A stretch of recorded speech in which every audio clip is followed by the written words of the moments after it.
Hi, welcome to Stoughton Media Access Cable and our Community Forum show. My name is Steve Kelley and I'm the host of the show. Today I have the wonderful pleasure of bringing to you a whole bunch of people who are involved with the Stoughton Food Pantries. So there's so many of us here, I'm just going to try to whip right through with starting with Christine Gallagher. So Christine, when did you first get started? Oh, I've been a volunteer for about 13 years at St. Anthony's Free Market. And St. Anthony's Free Market is? It's located at 2 Park Avenue in the rear of the old Kimball School. Right, okay. And I'm going to just swiftly kind of move around and get everybody introduced. So thank you, Christine. Peg Carbone. So Peg Carbone, how did you get involved with the food pantries? Well, I became aware, I guess, through the church and other sources that there are people in town who need the services of a food pantry. So I thought that I would try to get involved originally through our priest, Father Joe. I asked him if it was okay. I didn't want to step on anyone's toes when I got started. And I put an ad in the food pantry, and the response has snowballed, and it's been a wonderful response, and it got a lot of other people in the community involved through that. So Good. that's So what I we'll do. come back to ask you some more questions. Okay, sure. Now we have Mike Crawford on my left. I guess you're right as you view. So Mike, tell us about your involvement in the food pantries here in Stoughton. So my Auntie Peg got me involved about 2 years ago with doing it for Diane. And in the past, I've worked with food pantries before in Memphis, Tennessee, and now up here in Stoughton. And I always felt that food pantries are an important part of a community, and they always need help with volunteers and a wonderful way to just really tie a community together. Very good. And that's going to give you a nice segue over to Terry. Doing it for Diane. Terry Snyder, Yes, tell us about that. Doing for Diane is an event that I was one of the founders of. There were 5 of us back in, 9 years ago.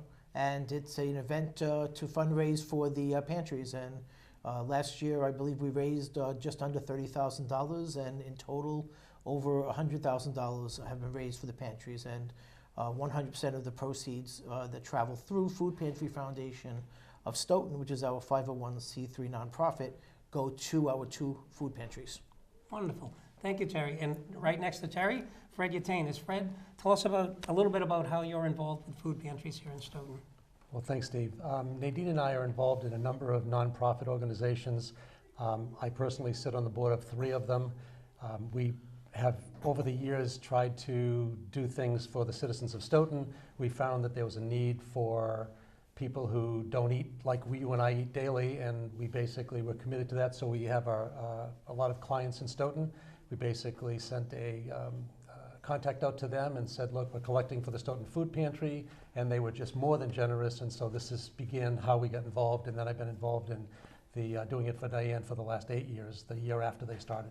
Wonderful. Thank you. Thank you, And Steve. to your left, my right, Marge McNally, right? Marge, tell us, how did you get involved? Well, I work for the company Next Step Living. I've been there for a couple of years now almost, and Next Step Living is a whole home approach company to helping residents of Stoughton save energy and money on their utility bills, and it's a very community-based outreach approach that we have, so we work with all communities to let people know that this Mass Save program exists, and with every assessment that we conduct, we give a donation to the Food Pantry of Stoughton.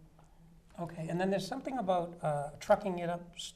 What is that about? There's some new fundraiser. What is that? Doing it for Diane. Doing it for Diane, but isn't there a Yes. second one? Oh, stuff a truck. Stuff a truck. truck. Okay. Yes. You got it. Yes. So, and how does that relate to you guys? Right. So we have tabling events all over Stoughton at the Stop and Shop in Stoughton, at the Stoughton Farmers Market, and we just learned about this Doing It for Diane Stuff a Truck campaign on April 19th. So we contacted Terry and asked him if we could put a table there to let people know about Mass Save and home energy assessments, and we were invited to table there. Wonderful. All right, I'm going to swing back to the other side. Peg Carbone. Peg, by the way, was very nice to give me the questions I'm supposed to ask. So let me start off with you, Peg. So where are these food pantries? Well, St. Anthony's Free Market is at 2 Park Ave in Stoughton. It's at the old Jones. No, Kimball School. The old Kimball School. Yeah, and so, Christine, you actually work there, right? Yes, I do. So I should have asked Christine where Christine it is is. the manager. No, that's okay. Okay. And Ilsa Marks is at the Methodist Church, which is on Pleasant Street, but it faces, actually the back of it faces Seaver Street. and that's where you'd access the Ilsa Marks. Can you tell us a little bit more about Ilsa Marx's food pantry? Because obviously there are two. Sure. Yeah. And Suzanne Blacker. for those is anybody who has a need, this is a great opportunity for you to kind of etch down some notes where you might be able to go and get some help. And I wanted to ask Roy, our producer, if he might have a phone number or two that we could read off for our guests that might be watching. So we'll let Roy do that while you answer about Ilsa Marx.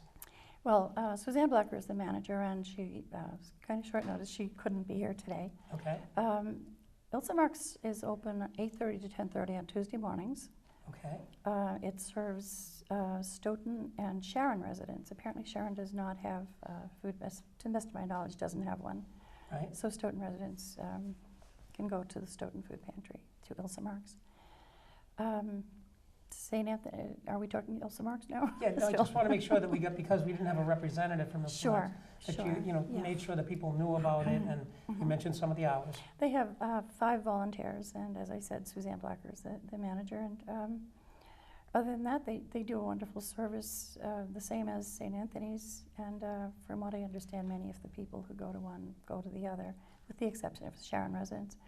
I understand the only thing you really have to do when you go to the pantries, and Christine can confirm this, is just show that you're a resident of Stoughton at St. Anthony's, or Stoughton or Sharon at Ilsa Marx. Right.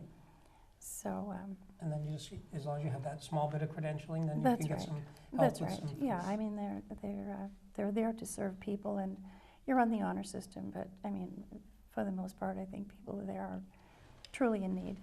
Right. Maybe a little bit of abuse and everything, but kind of have to close your eyes to that for the greater good, I think. Yeah, and I appreciate everybody who's here kind of thinking about the greater good. I mean, there's a lot of things that each of you could be doing this morning, I'm sure. And so doing this is a very nice thing. So Christine, if I'd lost my job and my wife, I had 3 little kids, and we just weren't having enough money, what's the process? What would I do? Well, both pantries have the same process. Every adult in the home needs 2 proofs of residency that they live in Stoughton.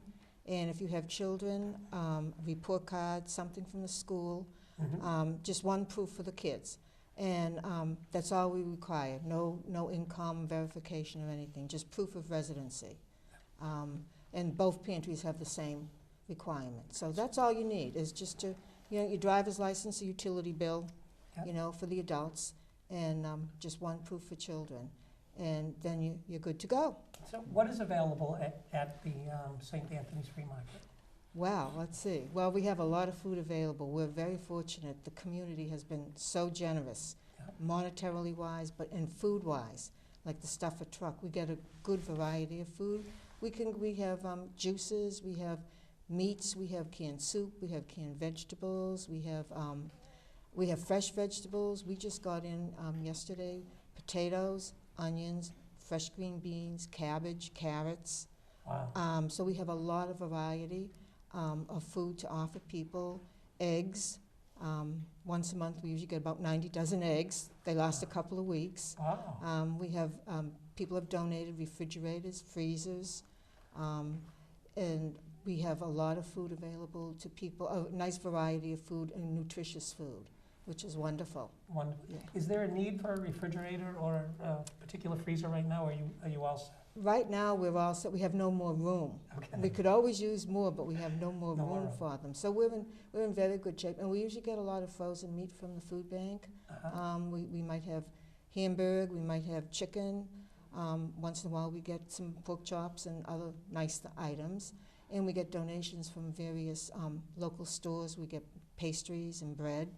So we do very well. This community is very supportive of the food pantries. And the people get some good food when they come to the pantry. And we all require proof of residency. So that's all we need. All right. By the way, just for the people out there, Christine said she was shy on camera. I'm not believing it now. She's just doing so wonderful. Thank you.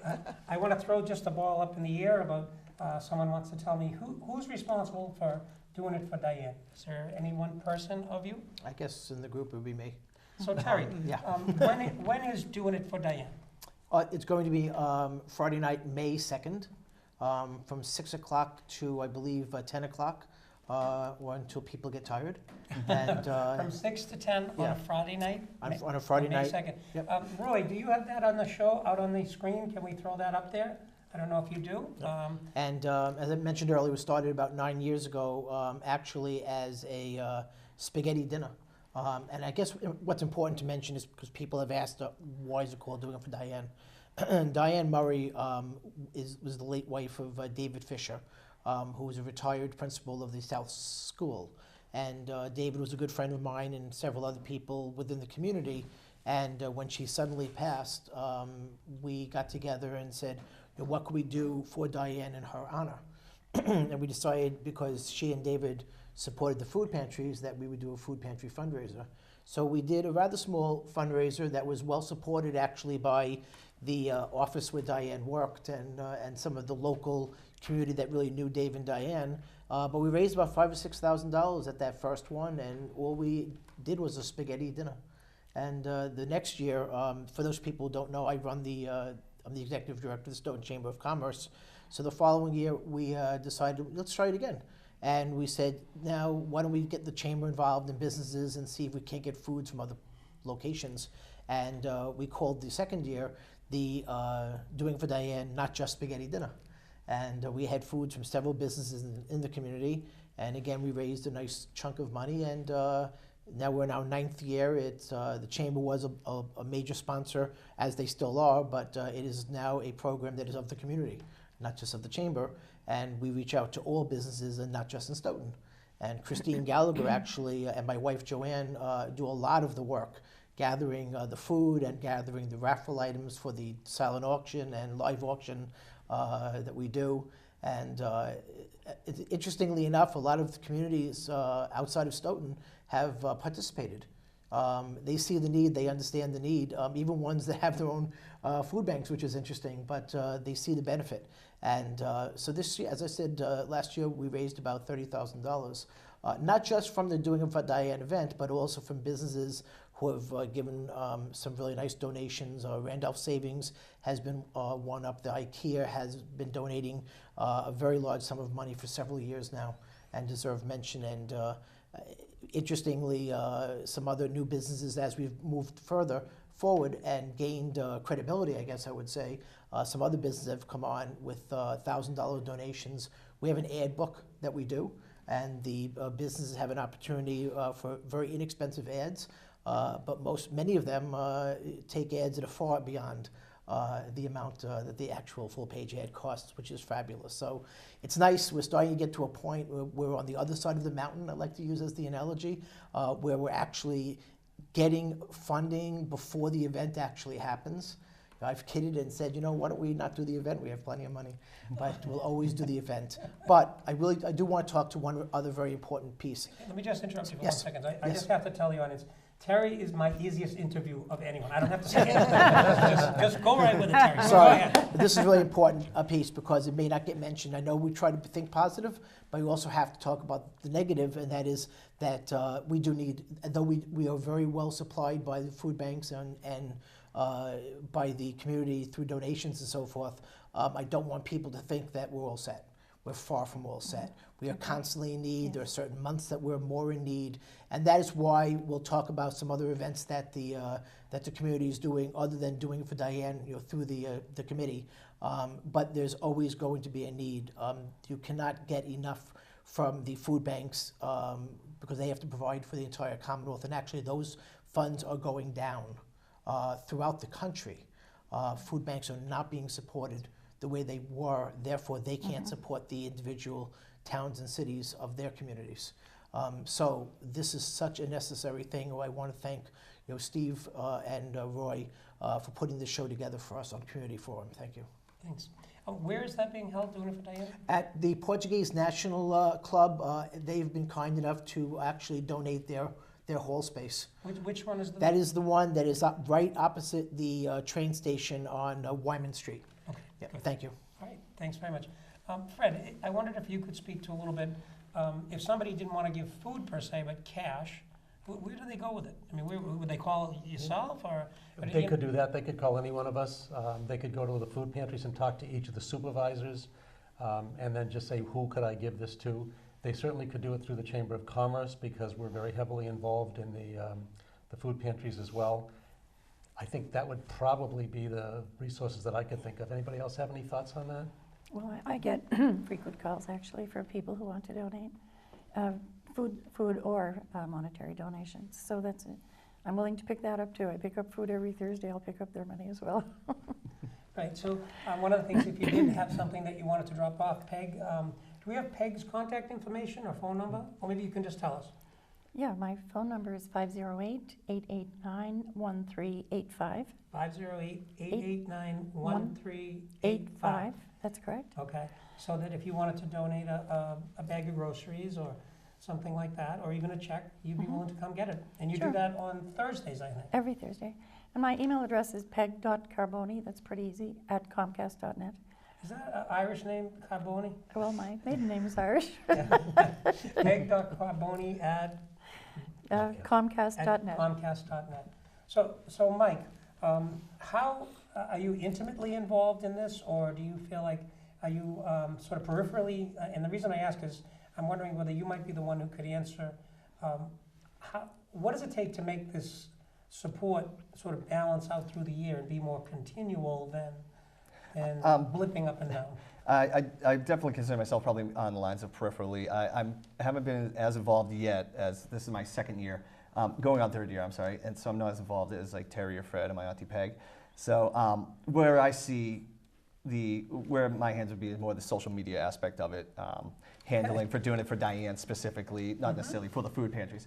So it does spike a little bit with the messaging on social media, but for the more of the per quarter basis, I think either Terry or Fred or my auntie Peg might be able to better answer. All right, well, before we go there, Peg, you must be very proud of your nephew. I am, as a matter of fact, yes. And what a big Very surprise much to the audience that the youngest member of us is the one doing the social media. Oh. So tell us, let's get a little lesson on that for the audience, all right? Not just about doing it for Diane and for the food pantry, but so let's say somebody wanted to do social media for another volunteer group. How would they start? What would they do? So one of my other side jobs is I'm a communication management specialist, and one of the things I handle will be social media. The first thing you need to look at is probably your target audience. Who are you trying to reach? Are you just trying to take your product and brand it? Are you trying to generate revenue with it? Are you just trying to get your messaging out?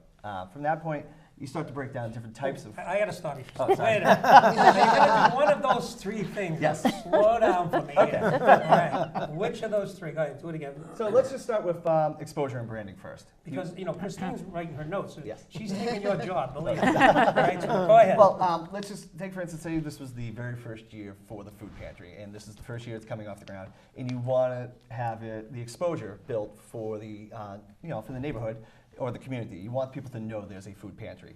So what you do is you look at what would be effective types of social media. As we know, there's a million different things out there. I'm sure off the top of your head you have Facebook, Twitter, Google+, Pinterest, Yelp. You have, just off the top of my head, just those things. And LinkedIn. LinkedIn, of course, Okay. business aspects. There's just so many different ways of reaching your audience that you just have to kind of pinpoint where do you want to put your time and effort into. And of course, the first thing you go to, one of the broadest range ones would be Facebook. With doing it for Diane specifically, we have a Facebook page. Since it's a continual every year event, I felt the Facebook page would be a little stronger than just putting an event post. The difference being an event post would be if you're doing a one-off event. For instance, the stuffer truck, it's Stop and Shop on the 19th. We have an event post because it's going to happen on the 19th. You send it out to your friends, you ask people to share that event, and then you hope to build the audience and exposure of that. Then you constantly update on it, and you hope that people go to this one event. With doing it for Diane, since it's a yearly annual event, in the 3 years I've been part of it, it's been at the same location, the same general timeline, messaging is the same, and everything's the same. I wanted to keep it as a page, because this way people can reference it when they go back throughout the year. Okay.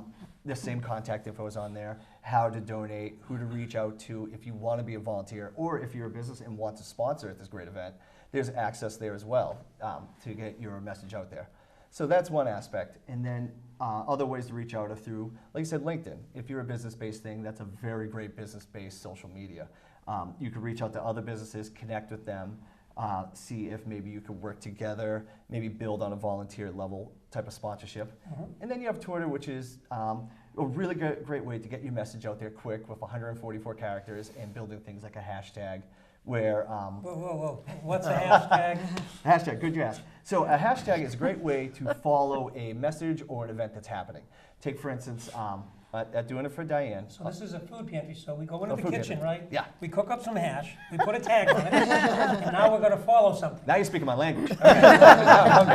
Now, similar to that, a hashtag is basically a great way to follow a topic or a conversation. So when you do an event like Doing It for Diane, we'll have a hashtag for it. It's DIFD. So what happens? It'll be hashtag DIFD. So Doing And It the for hashtag, Diane. is that the number sign? It is the number sign, yeah. Why don't they call it a number sign? I don't know. Okay, all right. Someone thought hashtag was a fun name for it, so they Okay, went that's with it. good. So when you go to the event, when you're there on May 2nd, and you're on Twitter, you could follow that hashtag. Terry could tweet out, the band's about to start, this is going to be great, hashtag Doing It for Diane. Then you could follow that, and you could see, oh, the band's about to start, he just posted this 2 seconds ago. Or Fred could post something, the food's fantastic, we just laid out the buffet, DIFD. You're like, okay, the food's about to come out. Or raffle's about to come off, hashtag DIFD. It's just a way for you to follow what's happening at the event, or on a grand scheme of things, any other specific event itself. So I would think too, if you wanted to get volunteers, that that would be, the social media might be the easiest way. It's definitely the quickest and easiest way, and probably the cheapest. So if you would like to volunteer for the Stoughton Food Pantry, Mike's gonna tell you right now how to do it. Yes. So for the food pantry, I believe the food pantry has a Facebook page as well. If not, I'll make sure to make one. But in the meantime, for Doing It for Diane is on Facebook. You can find us at facebook.com/Doing It for Diane. And from there, you can find out how to volunteer for the Doing It for Diane or the food pantries themselves. So find us on Facebook. All right, Yes. good, so we covered social media. So now you know why Did we- Michael's involved, because I only understood about half of what he said. I think most of us probably understood half. There'll be a test afterwards. Yeah. So Christine, Mike said we might more relate to yourself about, what about keeping this running day in and day out? As opposed to the focal point of the big event every year, the Doing It for Diane fundraiser. Tell us a little bit about how this evens out during the year. Well, during the year, we have about 25 volunteers that help us on a daily, weekly, monthly basis. Starting yesterday, we got an order from the food bank, and Chris Petrie and Joel Honig from Windsor Tire pick it up for us. They get a truck and they pick it up for us. And then we have many volunteers that are on the receiving end, and they bring the food in. And that's just one little event. Then we have people who come in and stock the shelves for us. And then today I'm leaving because we have the seniors coming, so we have a group of volunteers to help serve the seniors. And then tonight we have clients who can't come during the day, so we have more volunteers coming tonight. Then every Friday we're open from 9 o'clock until noontime. We have more volunteers coming. And in the meantime, we're getting donations from small people, individuals. We're getting big donations from various companies like BJ's. We have people putting that away and sorting it. And then we have people doing all kinds of cleanup and everything. So we have many volunteers doing many things. Peg picks up every Thursday, so she brings sometimes tons of food, sometimes not quite so much. But It varies, but there's never been a week with nothing. Right. There's never been 1 week in And over she's 3 been years doing this with for nothing. 3 years. Yeah, so. Wow. 3 years, yeah. So that's amazing. So so we have so many volunteers doing different jobs all the time. But we do have times when we don't get much food as other times, like summertime. People forget that we still need the food every week in the summer. So donations go down in the summer, but this is why the fundraisers are so good, like they're Doing It for Diane, because we get cash that we can purchase food to fill in if we don't get the donated food.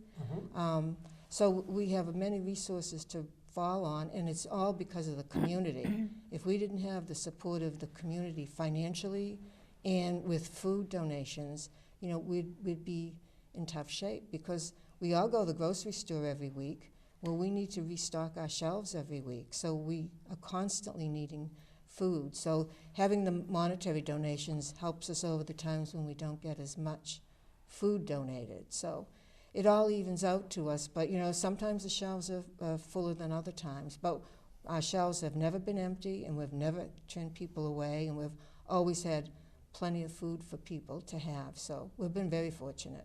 Now, off camera, I did hear kind of a rumor about you that you run the place like a drill sergeant. Is that true? I'd like to. No, I hope it's not true. Steve, can I speak to a piece that Absolutely. fits right in there? Please. Because I just want to mention that, because Christine is one of those people who has been behind the scenes. She's sort of been forced forward a little bit, and we can't forget Ann Havlin, who was the previous director of St. Anthony's for many years, and Christine and Ann, ran the ship. And unfortunately passed away 2 years ago. A year now. and a half. A year and a half ago. And so Christine is, and the reason why I'm saying that is because Christine is one of those unsung heroes that wasn't in the limelight. Same with Ilsa Marks. There's 5 volunteers who do this every week. I mean, we work hard at DIFD, but we have some meetings and we have a nice event. It's a lot of work, but it's nothing compared to the work that the volunteers are doing on a weekly basis that are behind the scenes. And I also wanted to mention, including in that, you mentioned Chris Petrie and Joel Honig from Windsor Tire. They do that every month. And all I do actually is I have a calendar reminder set up that just reminds them to be there. And they're there, though I don't think they need the reminder. Though sometimes the weeks change, and that helps to be able to get the word out. And Stop and Shop also has been an unsung hero. They send a couple of people down every month when that truck comes back, that Joel brings the food back, to help unload the food. So there's a lot of stuff that goes on behind the scenes that people don't realize that is all being somewhat supported through and by doing it for Diane in supporting the pantries. So I just want to mention those folk. Also, one other thing, I believe, Christine, correct me if I'm wrong, but some of the funds occasionally go to grocery cards. I know they used to do that. Do they still do that, where the people could then be able to go to the market with a grocery card? Our policy at St. Anthony's is we don't give out grocery cards. Okay. We would use them to purchase food, Okay. but we don't give out grocery cards. Okay. I'm not sure what Ilsa Marks does. Yeah, I'm not sure either. Yeah. I'm not sure either. Mhm. Hey, Thank you. Fred, are you aware of any opportunities that are with the food pantries for like getting grants and things like that? I'm actually not. Okay, so if somebody were, are there like places that you might apply if you wanted one, or when you say that I'm thinking that if somebody's watching and they say, well, geez, I'm gonna get on my computer and see if I can't encourage a grant to you guys. I don't know about that. I'm not sure how somebody would go about that. I think what I do know about is this, and that is involvement in the food pantries for people who aren't currently involved. And it's probably a good segue into this, because one of the things that I've noticed too, having been involved for a number of years, and clearly, like Terry said, not nearly as much as the volunteers who are there weekly or daily. Okay, we do these events. We, like Peg out there every week, bringing food in and so forth. So a lot of people do a lot of things. But one of the things that I think is an important message here, and that's for people who are of the younger generations, like Mike, for example. It's important that the younger people understand that there's a need out there, and that the more you give, the more you receive. And for the young people to get that message early in their lives will be a gift that will pay back dividends for a lifetime. So I'm hoping that that would be the case. The other thing that each of us can do, and also the audience can do, is this. And I'll give you a specific example of how this happened. There's a gentleman that I know who's a prominent citizen who benefacts a lot of different causes in town. And he and I were in a conversation one day, and he said, hey, Fred, have you ever heard of the food pantries? I said, yeah, as a matter of fact, I do, and I'm very involved in them, and we collect for them, and I'm involved in the fundraisers and so forth. He said, are they really in Stoughton? He had no idea. He heard about them, but he didn't ever see them. So I said, let's do this. I'll pick you up on Tuesday morning and bring you over to the Ilsa Marks food pantry so that you can see what really happens over there. And I did. We went into on a Tuesday morning with Suzanne, and he basically took a look. He looked at the faces of the people waiting for food, and it completely transformed his life. He's been a very generous benefactor since then, but it took that step to see what this is all about. And until you actually see it, sometimes you really don't believe it. So we all know it because we work it daily, but sometimes we have to reach out to people who are capable of helping more than some of us are, And once they do that, they'll see the opportunities out there. Very good. Thank you. I do want to share a personal story, actually, about the need for food. When I was growing up, I still remember there was a back closet in the house, and there were bags in there of white bags with 3 black X's on them, and that we weren't supposed to, as kids, go into that particular closet, only to find out eventually, some 15 years later, that that food was welfare food, if you would call it. It was cornmeal mix and evaporated powder, white milk powder. So I think that it just seems to me that everyone has a need at any stage in your life to be able to receive food or something like that. So I think anybody who's in the audience that needs the assistance, take a shake with these people and go down and see them and see what you can't find out. I also want to go back, in terms of having a need, it could be financial, not just food, but how you run your household. How can you make that easier on yourself? And I thought that we could speak to Margie about how she might be able, her program and her involvement might be able to lessen that burden a little bit. So tell us a little bit about how that piece of it might, how we can sort of segue into lessening the load or the amount of money going out the house that would give more money for food. So, Absolutely. So tell me about that. So as a partner with the town of Stoughton, which we are proud to be, partnered with the town of Stoughton, we actually have a memorandum of understanding with the town of Stoughton, which means we've been invited into the community to be the energy efficiency facilitator for residents to save money and energy. We are the biggest facilitator of the Mass Save program, Next Step Living, and we conduct the home energy assessment for all homeowners in single-family homes and homes with 4 units or under. Residents pay for it on their energy bill every month. It's listed under the energy efficiency charge. Excuse me one sec. So if I'm a resident and I'm looking to have this done to try and save some money, what does it cost me? Zero, because you've already, well, I shouldn't say zero, because you've already paid for it on your So it's not a specific one-time charge, it's sort of part of taxes? Right, so utility funds it. So You part pay the of your utilities, I'm sorry. Utility Okay. pays us to Not your conduct the taxes. full no-cost home energy assessment. So it's kind of like the best-kept secret. Nobody really realizes it until we educate them at these farmers market events or tabling events, like doing it for Diane, that they can sign up for their home energy audit and get this assessment that will save them a ton of money on their energy bill. If they decide that they need more, or if it's recommended that they need more insulation in their house or their attic, it's 75% off the cost of doing it. It's all funded through Mass Save. There's a 0% heat loan people can get for upgrades on heating systems. But the point of what you're asking me is, how does this benefit the homeowners, and how does it relate to doing it for Diane? Like I said before, our company has a whole different approach to advertising and marketing. We directly connect with communities. We form partnerships. Stoughton is actually my favorite community to work with, because we've worked with the Sustainability Committee over the last year. Holly States, David Billow, John Anzavino, they've been so supportive in our efforts in Stoughton, and we've actually raised over $1,200 for the food pantry. And how we do that is when someone signs up for an energy audit and they complete that energy audit, we send $10 to the food pantry. If they should want to have an assessment, these are all no-cost assessments. If they want to have a no-cost assessment on the ductless mini split system, which is an air source heat pump, new technology, it's just gone crazy in Europe, but it's coming to fruition here, saving people, cutting people's oil bill in half. They have a no-cost assessment on the DMS, ductless mini split, for their home.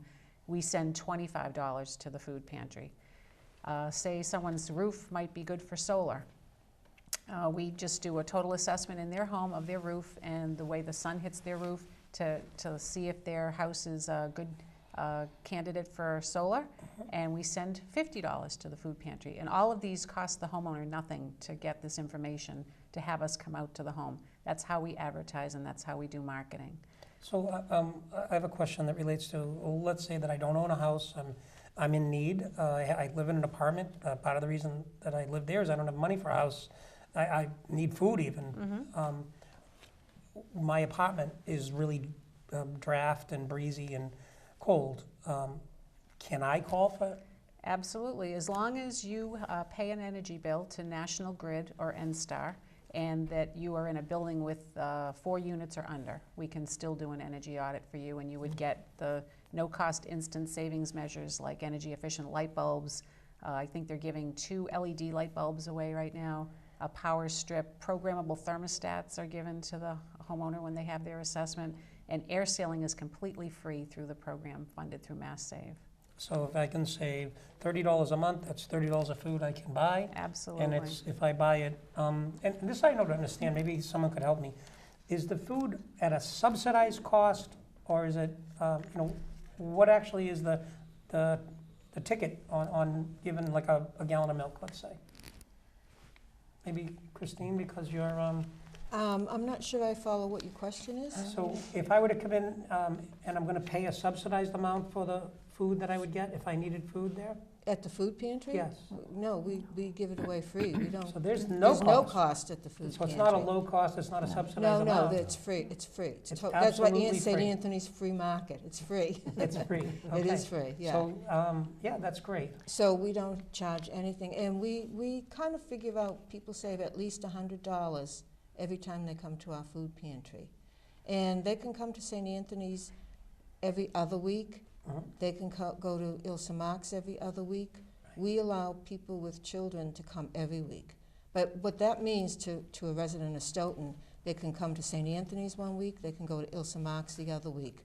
Back to St. Anthony's, go to Ilse Marks. So they can shop every week, and they probably save $100 every week on their grocery bill, which is important. I also wanted to mention one other thing. We do get a grant every year from Project Bread, and we have to apply for it. So we do some grant work. I applied for one for Underwriters Lab, and I haven't got it yet, but unofficially we're going to get a grant from them also.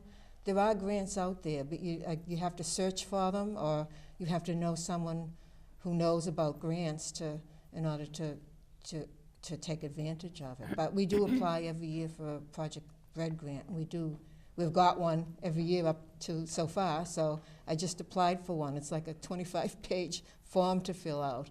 So we do get grants on occasion, not too many. Is there any sort of a training, mentoring program that is involved with this? Or is this, like, about cooking lessons? Are there any cooking lessons? The Greater Boston Food Bank puts out little nutritious bites, it's called, every month. Yeah. And I make copies of it, and I put it out for all the clients to use. But we also, when the clients go shopping, we tell them how they can cook food or what to do with certain food, and because some of them don't know what to do with some of the food.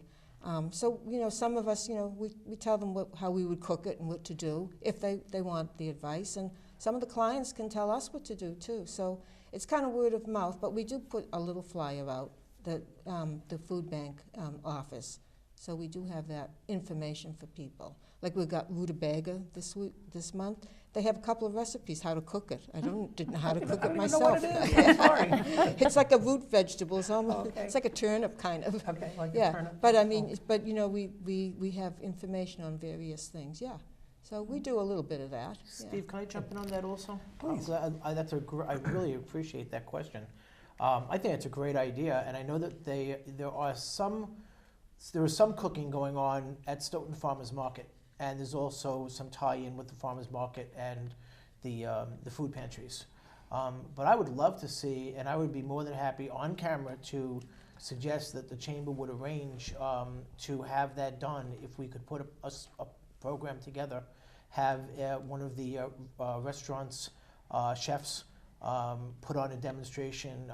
In fact, we could probably do that right here at SMAC. And there's enough room, I think, to put on a small show, and not only have that for a small group of people, invited guests to come in, but that could also be televised and put on cable for the rest of the community to watch. So if that idea wants to get further developed, I'd be more than happy to entertain those thoughts. And I'd be more than happy to entertain eating that food. That's good. And by the way, one more thing, I just want you to know that my mother did cook with rutabagas. Did She put them into chicken soup, rutabagas and all those strange parsnips and turnips and whatever. Oh yeah. And All good stuff. root vegetables. And Yeah. it'd be great to learn how to cook with otherwise known as winter vegetables. Right, yeah. And also usually very inexpensive and also very healthy. Mm-hmm. And I thought it was a 1960s car, like a Studebaker. Yeah. Not a Rutabaga, a Studebaker. So I want to take just a minute and hear a little bit about what you guys do when you're not pantrying, all right, to pick up a word. So Christine, when you're not at the pantry, what do you do? Well, I work at the Religious Education Office at Immaculate Conception Church, about 8 to 10 hours a week, and I take care of my grandkids a couple of days. How many grandkids do you I have? just have 2 grandchildren, Yeah? 17-year-old and an almost 7-year-old, so I don't take care of the 17-year-old anymore, but the 7-year-old I pick up from school a couple of days a week and, take care of him now and again. Yeah, and is that like the joy of your life to do that? Oh, yeah. Oh, Yeah? definitely, yeah. I mean, that's sort of the focus of your life is your grandkids when you get a little older, I think. Yeah.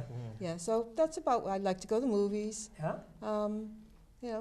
I like to go walking. I try to walk every day. So So that's about it. Well, that's plenty. That's very good. So all of those things, they get done in a week. Yeah, they do, yeah. Okay. And Peg, let me ask you. So when you're not working on the food pantries on Thursdays? Thursday is what my do you day do? for the pantry. Yeah. I'm a full-time realtor.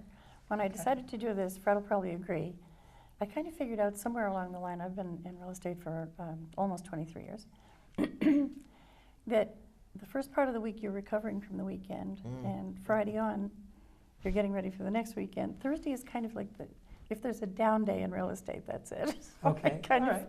thought that's the day I can best juggle. So on this show, you learn the best day to call a realtor is on Thursdays. Because their attention, they'll give you some attention on Thursday. Go ahead. So that's how I got started with it. So yeah, I'm a full-time realtor. I love And where do you work? working with people. Where's your realty office? Keller Williams Realty. Okay, and where's that? It's 2 offices. I'm kind of affiliated with both of them. One is in Easton. So you got 2 pantries, you got 2 offices. Okay, go ahead. Yeah. I'm also involved with another fundraiser, and that is FCR, Family and Community Resources. And that's another one that's very close to my heart. They work with victims of domestic violence, and they do wonderful work. They're based in Brockton. And they have a fundraiser coming up May 14th at the Shaw Center. So. Oh, right over where they play ball at the Brockton High Yes, School, that's the correct. Shaw Center, on That's May correct, yeah. 14th. May May 14th. 14th, yeah. So in case anybody's interested in that. So they can call me about that too, or they can also call FCR. It's at 8. I don't have the number off the top of my head, but it's at 18 Newton Street in Brockton, and so that's another thing that I'm involved in. Of course, I have a large family, Michael being part of it, Yes? and planning some trips. So, Very nice. What's your favorite planned trip right now? well, my favorite place on earth. I grew up on Prince Edward Island, so I have to give that a plug. So I'm hoping to go there in July. Oh, where is it? Prince Edward Island. Prince Edward Island. Canada's smallest province. It's Canada's Cape Cod. Canada's Cape Cod. Yeah. Bring me some mussels. Yeah, they have great All right. muscles. So I'm actually going to switch skillfully to Terry Okay. as Christine slips her mic off and just goes out to the left.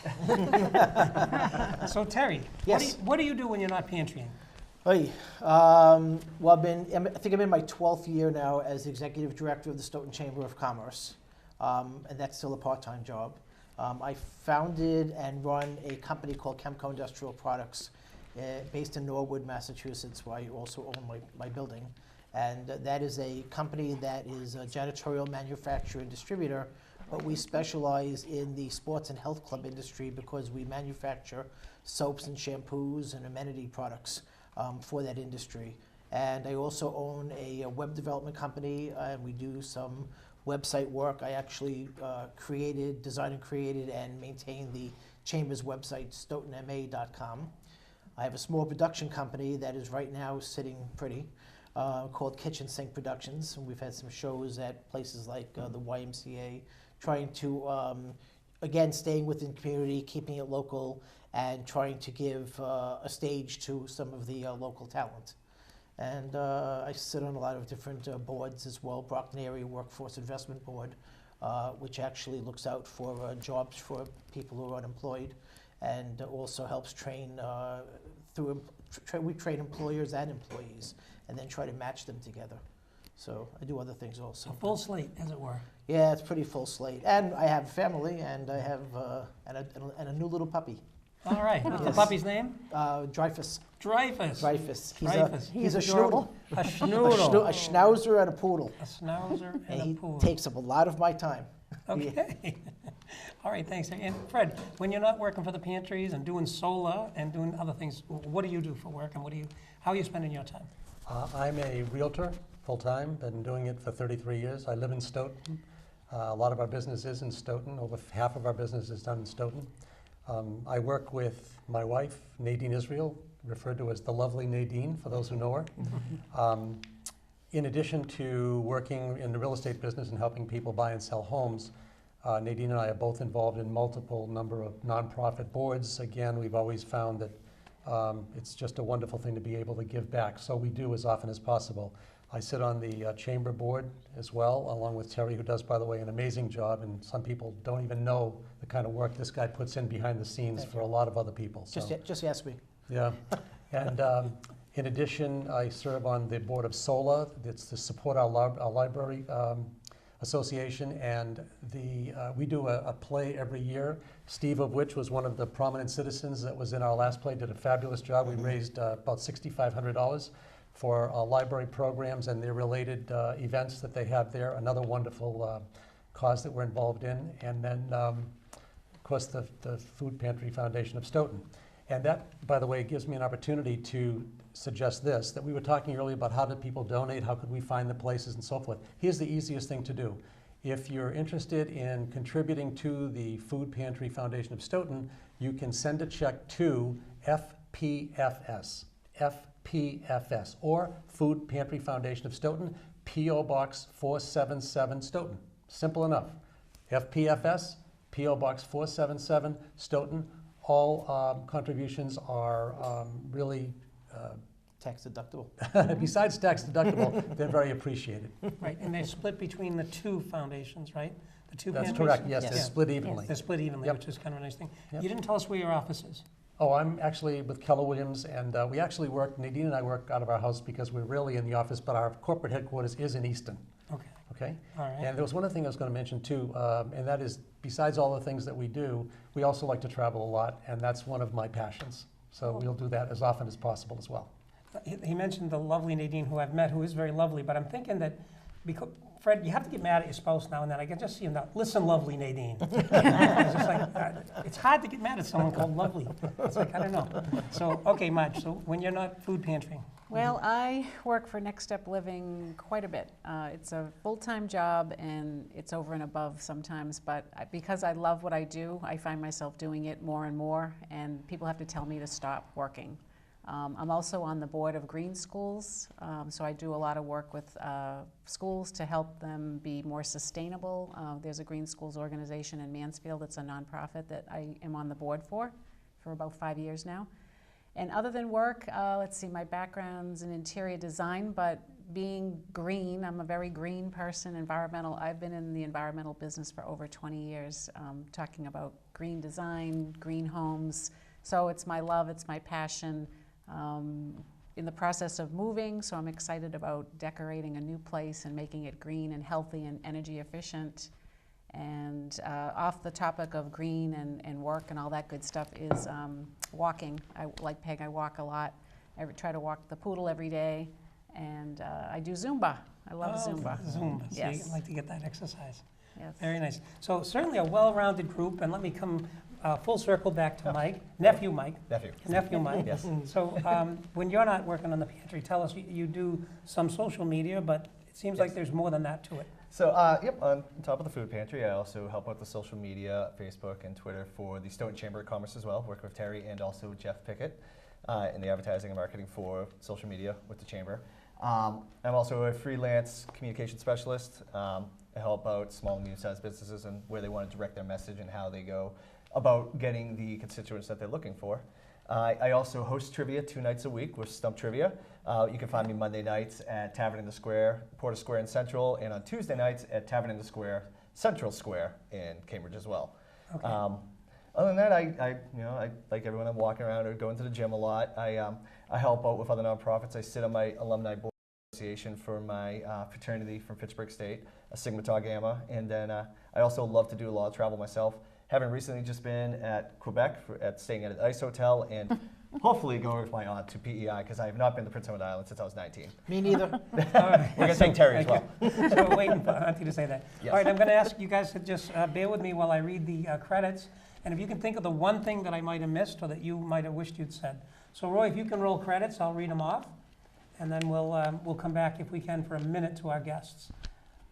We may or may not get the credits at this moment. So there we go. Okay, doing it for Diane, Stoughton Food Pantry fundraiser. It's going to be Friday, May 2nd, 6 to whenever, according to Terry, Portuguese National Club. Light fare, dinner and dessert, entertainment and cash bar.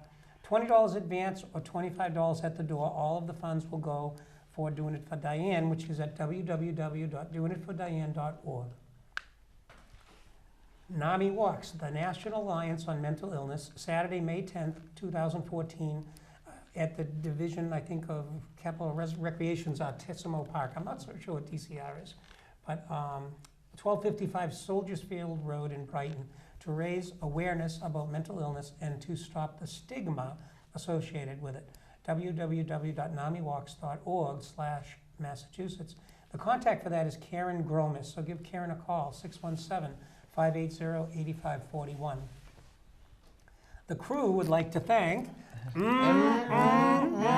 Maxie's Delicatessen for always supporting us. And they're down at 117 Sharon Street in Stoughton and Cobb's Corner, 781-341-1662. And the American Cancer Society is looking for volunteers to drive cancer patients to and from treatments. 1-800-ACS-6662, www.cancer.org. And Ilsa Marks, we talked about this already. Ilsa Marks Food Pantry, how appropriate that we're on this show. And St. Anthony's Free Market First United Methodist Church. For more information, call Christine, our own Christine Gallagher, 781-341-0611 or 781-341-0549. And we want to thank the Stoughton Penny Saver, who's always been a supporter of Stoughton Media Access Cable. Their slogan is, "Our business is advertising your business." And they're at 27 Rose Glen Street, Stoughton, 781-344-4833. The International Forum Show. Roy Cohen is producing a great show with people with local roots who go abroad, and they go out throughout the world, and through Skype, we interview them. So on Sunday at 8:30, you can catch some of those interviews. Mondays at 11 p.m., Wednesdays 9 a.m., Thursdays 9:30, and Saturday 12 noon. There'll be a test on these times right after the show, so pay attention. Comcast Channel 9, Verizon Channel 28. Community Forum, this show. Showtimes in Stoughton are Thursday, Friday, Saturday, and Sunday at 6 p.m. Monday at 8 p.m., Tuesday at 5 p.m., Comcast Channel 9, Verizon Channel 28. Comments and suggestions. Boy, do we want to hear from you. communityforum1@yahoo.com. We'd love to hear a comment. We'd love to hear a suggestion. We'd love to hear that you like what we've done, you don't like what we've done, but we want to hear it. Community Forum showtimes in Easton, Monday at 9 p.m., Tuesday at 8 a.m., Wednesday 3 p.m., Saturday at 10 a.m., Comcast Channel 9, Verizon Channel 22. Comments and suggestions, same. communityforum1@yahoo.com. Come on, you Eastonites. Come tell us what you'd like to do. Let's get a few of your shows on our show.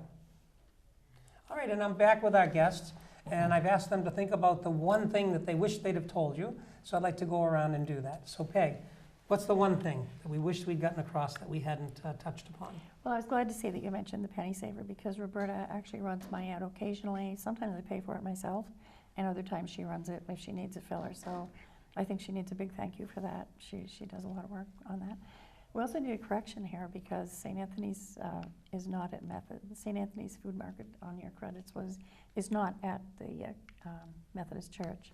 It's at 2 Park Ave. At 2 Park Ave. Well, I am so Stoughton. glad. So that's the kind of feedback we need. So we'll change that on the very next show. So it's at 2 Park Ave. Mm-hmm. So we're saying that we probably had some misinformation, and we apologize. No, so that's fine. thank you. That's fine. Yeah, And, is there anything else? Yeah, I want people to understand that no matter, well, first of all, we didn't even mention Stuff a Truck. That's coming yeah. up. That's coming up on the 19th. Okay. And at the Stop and Shop, and it's wonderful for them to donate that on such a busy day and allow us to be there, and maybe be a little bit in the way, but it's great. And so I wanted to mention that. And also people need to know that no matter how much good we do, how much we collect, and how many donations we gather, a lot of folks who are going to the pantry are supplementing their income. They're juggling grocery bills and energy costs and all the other things that it takes to run a house. So, and it's an ongoing thing. It needs to be done every week. Just like we grocery shop every week, you eat it, you need it again. It has to just keep going. And so I just wanted to mention that. As wonderful as this is a supplement to all the other things that go on. And we encourage people to take advantage of it. Absolutely. If there's a And you need. don't have to give a lot. I mean, you do what you can. If everyone gave a little bit, there wouldn't be a need. But in this land of plenty, the idea that anyone is going to bed hungry is outrageous. Very well put. I should have come to you last. That was a great segue to the end. But Mike, go ahead. Go ahead, top that. Oh, top that. Thanks, Ani. Yeah, thanks, Hon. Show your Auntie socks. Peg. Show your socks. That'll do it. Great socks. So to build on what Peg was saying, 49.5 million Americans go to bed in food-impoverished homes. Of that, 700,000 Massachusetts citizens go to bed in food-impoverished homes. Food pantries are a necessity needed in the community. It is something I strongly believe in. I've worked in them in several different cities across different time zones, and they are just very important. People shouldn't go to bed hungry. There is no reason for it in this country. You shouldn't go to bed with an empty stomach, whether you're an adult, whether you're a student, whether you're a child. You just should not. So, like I said, every little bit counts any way you can help. Thank you, Mike. Thanks. Good. Let's have a quick shot from you. Sure. Next Step Living is proud and happy to support the Stoughton Food Pantry, and as members of the Chamber of Commerce, we are so greatly appreciative of being affiliated with the town of Stoughton. I just want to say it's really easy for people to make their donation to the food pantry by signing up for a no-cost home energy assessment. All they have to do is go to www.nextstepliving.com/partners/Stoughton. We have a page just for the town of Stoughton, and that donation will go automatically to the food pantry. Thank you. Fred, you got 30 seconds? Very quickly, you can certainly, if you want to make a contribution, you could either send it to FPFS PO Box 477 Stoughton, or if you're not sure and you wanted something to contribute, or if you'd like somebody to pick it up, easy solution would be to just Google our names, Fred and Nadine from Stoughton, and we'll come right over and we'll pick it up for you. Okay? You can contact us through there. As will Peg Carbone. And I would like to thank the rest of the committee of DIFD. We have about 20 of us.